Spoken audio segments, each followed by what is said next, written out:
ஸ்ரீபெரும்புதூர் அடுத்த மேவலூர் குப்பத்தில் செயல்படும் மது ஆலையில் அமைச்சர் விக்னேஷ் ஆய்வு செய்தார்.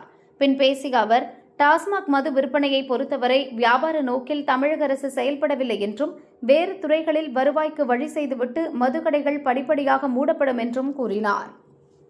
இது எங்கெங்கெல்லாம் தெரிய வருதோ அங்கெங்கெல்லாம் உடனடியாக நடவடிக்கை எடுத்து, ஏன்னா இது பார்த்தீங்கன்னா அவங்க ரொம்ப வருஷமா பழகின ஒரு விஷயம். அதனால அவங்களால திடீர்னு அதை ஏற்றுக்க முடியல. ஆனாலும் இது ரொம்ப கடுமையான குற்றம். கடுமையாக இதை அரசு எதிர்க்குது. இது எந்த ஒரு கன்சியூமரோட பணத்தையும் யாருமே தனிநபர்கள் யார் கைக்கும் போகக்கூடாதுங்கிற நோக்கத்தில் தான் இவ்வளோ இந்த மாறுபாடுகள் எல்லாத்தையுமே இங்கே கொண்டு வந்தோம்.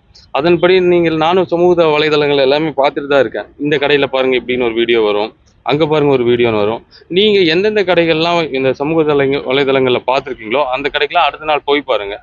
உங்கள்கிட்ட யார் அந்த விற்பனையாளர்கள் அப்படி நடந்துக்கிட்டாங்களோ அவங்க நிச்சயம் அந்த பணியில் இருக்க மாட்டாங்க. வியாபார நோக்கத்தில் இந்த துறையை தமிழக அரசு பார்க்காது. அது குறிப்பாக நம்மளோட மாண்புமிகு சிஎம் இந்த துறையை வியாபாரம், இந்த துறையில் சம்பாரித்து நம்ம அரசு நடத்துங்கிற 1% கூட அவருக்கு எண்ணம் கிடையாது.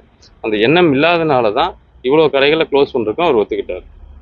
அப்புறம் இன்னொன்று, அந்த 717 கடை க்ளோஸ் ஆயிடுச்சா, எங்கள் லிஸ்ட்டு நிறைய பேர் கேட்குறாங்க. இது நிறைய அந்த எதிர்க்கட்சிகள் இதுக்குள்ளே அப்படியே ஒரு ப்ளே பண்ணி பார்க்குறாங்க.